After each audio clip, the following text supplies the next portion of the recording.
There we go.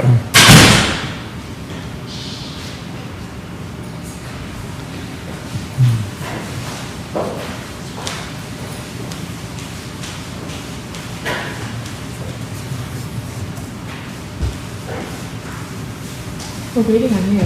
Are you? Yeah. We are. You are not. We are. Wow. There's a first time for everything. Okay. And are we ready, Paul? Mark, it's like go. Good evening, everyone. I'd like to welcome you all to the regular meeting of the Board of Trustees for September the 28th, 2021. We have regrets from Trustee Oliveira. This meeting is occurring with public participation with physical distancing. So the board meeting is being broadcast on Facebook Live. And the public may attend the meetings in person, but must pre-register by noon the day before the meeting by calling 204-677-6167 or by emailing knott@mysterynet.mb.ca. Trustees, staff, and public need to pre-screen before entering the boardroom. And from 6:45 to 7:15 p.m., the public has the opportunity to ask questions by email about items pertaining to the agenda. Those questions can be sent to sdml@mysterynet.mb.ca. Thank you for your continued support and patience during these unprecedented times. It feels harder to call it unprecedented at this point. I'd like to open the meeting by acknowledging that we are signatories of Treaty 5 and we reside in the traditional territory of the Nisatchawayazit Cree Nation, and we are all treaty people. Also like to begin by noting that September the 27th to October the 1st is Truth and Reconciliation Week. September 30th has been proclaimed the first National Day for Truth and Reconciliation, and schools will be closed that day. September 30th was previously acknowledged in schools as Orange Shirt Day. And orange shirts are a symbol of our recognition of the legacy of residential schools and their continuing impact. If I could get a motion to approve the agenda, please. A motion. Vice Chair Tomaszewski, Trustee Tucker. Any additions, any questions? All those in favor? Aye. Aye. Motion is carried.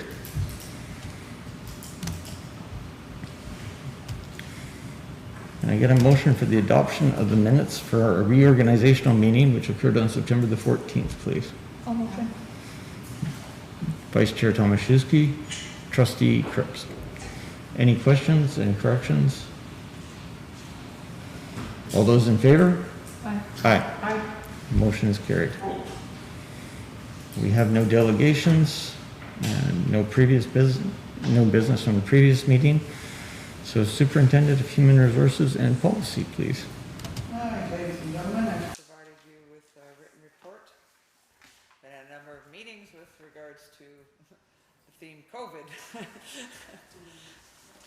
I have some resignations and retirements.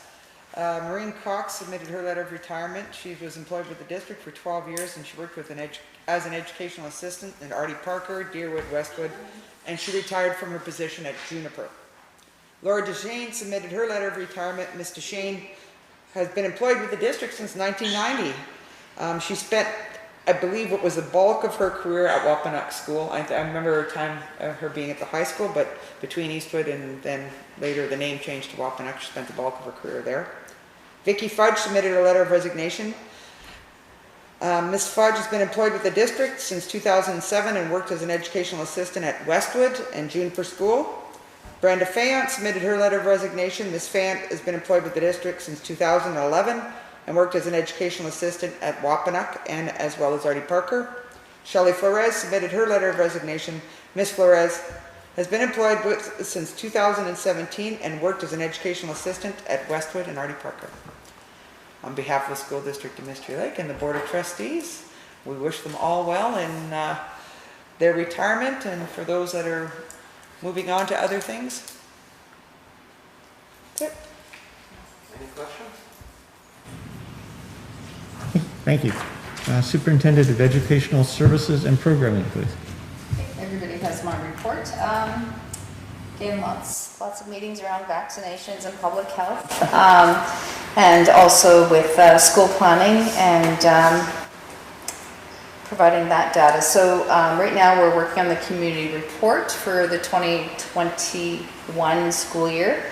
That will be ready for the public by the end of October. Right now, all of our elementary schools are collecting student assessments for our Strong Beginnings, and the idea behind the assessments is it allows for schools to create classroom profiles and in turn help guide the programming and resources for our students. And then we'll do those assessments again in June, but we won't be closing the schools down. We'll do that as we go along, and that's called Strong Endings. I want to thank Keewatin Tribal Council for the invitation for our students to sing for the walkers from Fox Lake Cree Nation. George Leapin from KTC had phoned and asked if we had some students who would be able to provide some entertainment, and we had a group of students, Miss Dumas's class, grade 5 class at Wapaneck School, who went and sang some songs for the walkers along with Starlet Beardy. And then we had Lyle Massan, who is our family outreach coordinator. He presented the walkers and the elders with small gifts from the district. And the idea behind the walk is that the walkers are wanting to bring attention to the tragic legacy of residential schools, but also to highlight the need for supports in the healing and addictions in the north. So we were happy to be a part of that. The National Truth and Reconciliation is on September 30th. Schools will be closed, but schools will be observing the day on the 29th, although most schools are doing it all week long. But there's going to be a moment of silence across the province at 2:15 on the 29th for everybody just to stop and to think about the tragedy and the ongoing discoveries of mass graves of children on the grounds. So just wanted to let you know that was happening. And also the National Truth and Reconciliation, they are providing free online events from September 27th until October 1st. And even though you may have missed September 27th, they're all being recorded, so you can go in and watch them. And you can find that information at the www.nctr.ca education. And there's speakers, residential school survivors. It's very informative, and I think that everybody should take the time out to learn a little bit more about residential schools. Some of us have, some knowledge. Some of us are learning, but there's always more that we can learn. The health fair. So I just wanted to provide a little bit of feedback. Last year we had the grade 7 and 8 health fair, and it was all virtual. And the kids did provide some feedback to their teachers, and I thought I should share it because you know that we did have a mental health and well-being strategy. We had a short term, so that was last year, and then we'll continue on with the long term. But curriculum services, along with some of our counselors, put on a full day or half a day of activities. And the 3 activities that the kids liked the best were, they really liked these paddles. And I think that's something that we need to continue doing. So with these paddles, and these were made by the maintenance department, because they're a lot cheaper for us to make them ourselves than to purchase them. And with that, they're called identity paddles, and some of the questions are, what makes us who we are? What parts of identity do you choose for yourself? What parts of your identity are determined for you by other people? Which culture do you identify with? What is your favorite physical characteristic? What is your favorite personality trait? Who are the important people in your life? What is your favorite food? And what is your favorite color? And then there's a few more questions. And students, and actually the teachers also participated and made themselves these identity paddles. The other, and that was put on by Donna Drebbett. She's one of our literacy teachers. And then we had the COVID memory keychains, and everybody got a tobacco tie, and then each one of these beads symbolizes something, and this is in memory of COVID. So what are the 3 things that you really like to do. So you had to process these things as you were making your keychains. So kids, this is something they really enjoyed. They also enjoyed there was a talk by the vet. So she came in and talked about pets, because so many people were getting pets, COVID pets, right? So she provided that. And the other piece that the students really enjoyed was the Cree bingo. And some of the kids have never heard Cree before, so they really enjoyed the Cree bingo. And they also enjoyed the talk from the dietitian, I believe it was Melissa Pham, on sugar. It's called Sugar Shocker, so they got some information on that. Some of the suggestions the kids made for next year is they would like to see more physical activity and health presentations, and they would like to see something on Indigenous foods, way of life, and living off the land. So the health fair was for all of our grade 7 and 8 students, and every class participated. So I thought that was important to share that information. Just want to thank everybody for doing a good job on following public health orders. You know, we've heard not too many complaints, but we've sure heard a lot of accolades, especially to the younger kids who aren't used to wearing masks all the time, and they're doing a really good job. And lastly, remember I told you I was going to be doing our acts of kindness as our mental health and well-being. So this time, our act of kindness card says, make someone smile. Here's a tip, smile at them first. And I know you're going to say, well, you can't tell when you're wearing masks, but you certainly can tell because your eyes will tell the story. So that's my report. Any questions? Secretary Treasurer's report. At this time, circulated in your board packages is borrowing bylaw 0122. The document has been circulated beforehand, so according to policy, we don't have to read out the entire document. The bylaw is required for the provision of the district's operating line of credit in the amount of $4 million. And the Visa cards of $30,000 for senior administration and school administration. The bylaw is renewed on an annual basis, and it covers 1 fiscal year. The bylaw received first reading on September 14th, and at this time I'm bringing forward the recommendation that the borrowing bylaw 0122 receive second reading. Trustee Tucker? I'll second. Vice Chair Tomaszewski? Any questions? All those in favor? Aye. Aye. Motion is passed. The next item is the third reading on borrowing bylaw 0122. The bylaw is for our operating line of credit, and it's renewed on the annual basis, covering the 1 fiscal year. The recommendation at this time is that borrowing bylaw 0122 receive third and final reading. Trustee Cripps, Trustee Tucker? Any questions? All those in favor? Aye. Motion is carried. It's just item of note, the financial reports will be provided at the beginning of our next meeting in October as we prepare into this new fiscal year. Also, the most recent update of the United Steelworkers contracts have been ratified. We're awaiting concurrence of the steelworkers on the agreed upon items to finalize the contract preparation. Once those documents are signed, we will be implementing the new rates effective date of signing, and the retro payments will be made up till that point.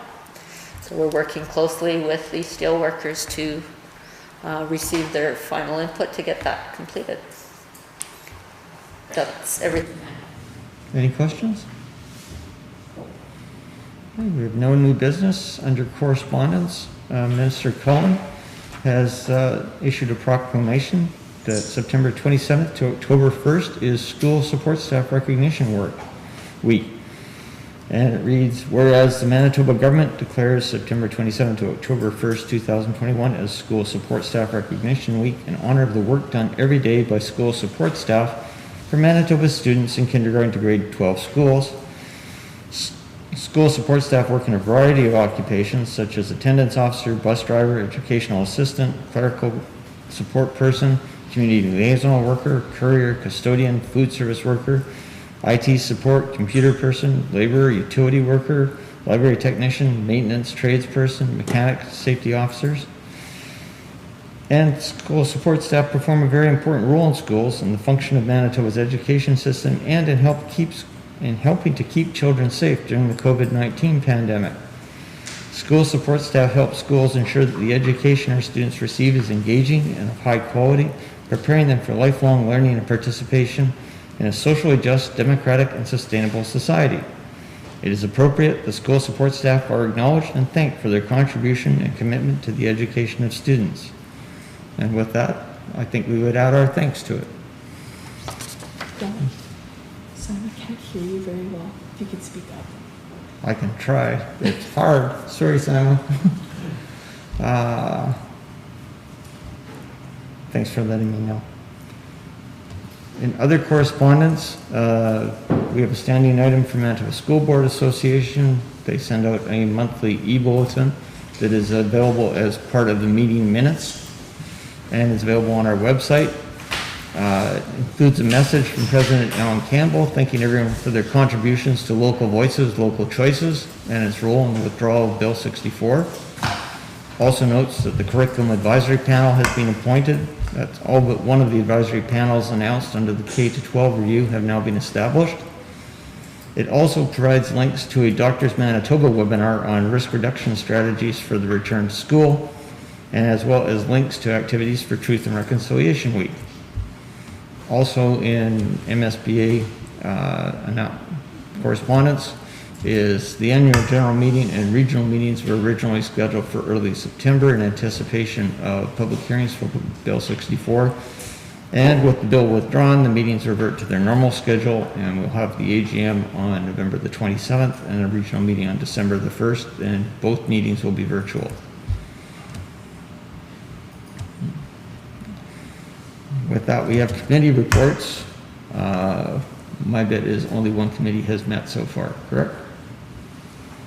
So we'll just go policy committee, I'm gonna email them and we'll get a date set for it. education and programming, We have a date set for October 12th at 5:45. public relations, We have a date set for October 5th at 5. and finance, property, and personnel committee. For Finance Committee, we had a meeting today at 5:45. We are bringing forward information on next meeting regarding the off-campus lease renewal, And the June financial statements is in working progress. Our COVID expenditure for the month ending in June 30th of 2021 is $2.7 million. Out of that, we have about 17,000 surplus that will be used for the current school year. We are reviewing the next step for upcoming budget, and also we are reviewing the format of financial reporting. That's it. Any questions? With that, we'll move on to trustee comments. Sorry, Sorry? I have a question about the an item before this, but like the,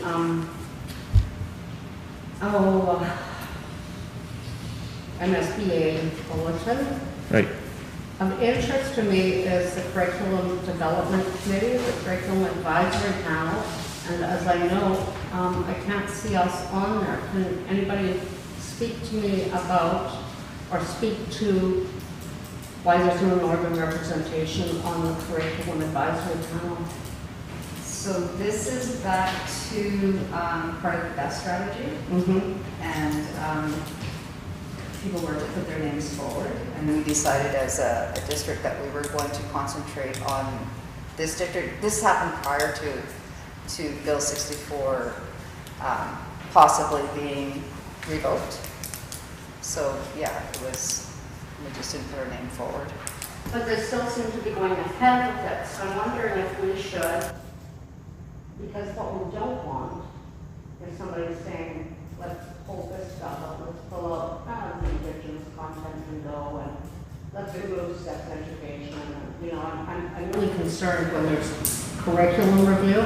There are some Frontier members on there though. There, Rich Boston, the superintendent of Frontier School Division.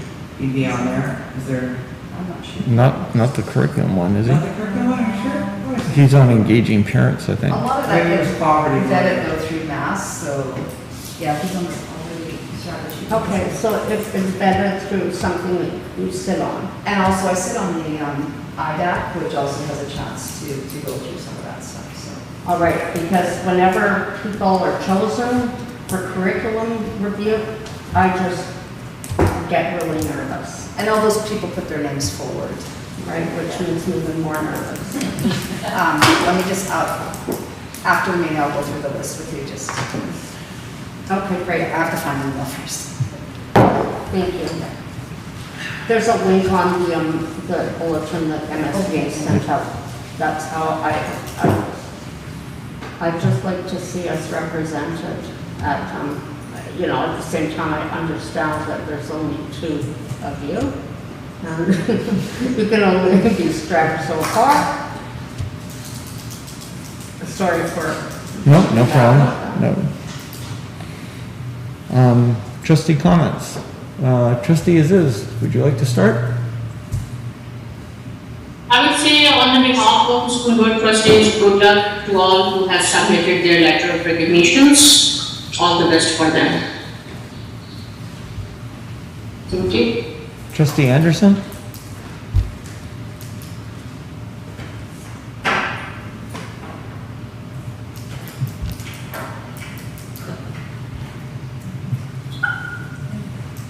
Trustee Cripps?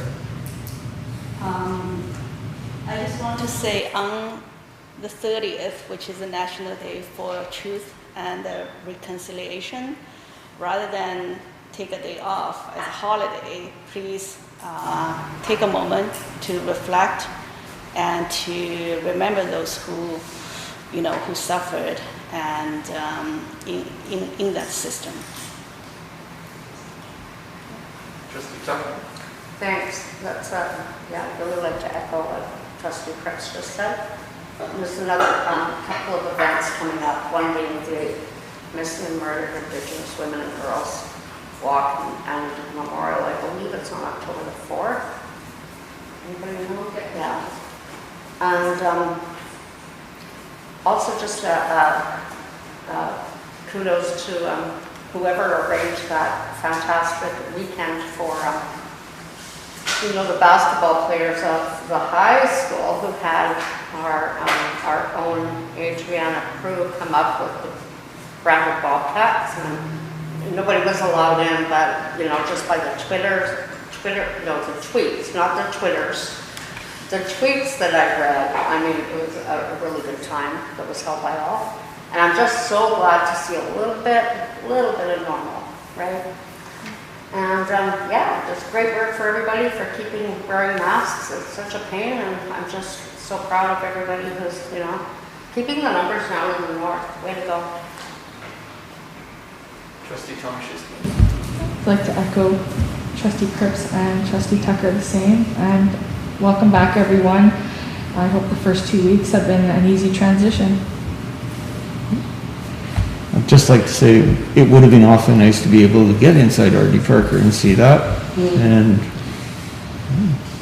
in addition to her basketball skills, last year she was a student teacher in Mrs. Pelizzaro's classroom. Oh, cool. So our students grow up. Yeah. It's horrifying. Agreed. And with that, questions from the public about items pertaining to the agenda? We have none. And with that, can I get a motion to move in camera, please? So move. I'll second. Trustee Tucker, Vice Chair Tomaszewski. All those in favor? Aye. Aye. Please stay on the line, Simon. We'll give it 10 minutes, please. Yeah, no,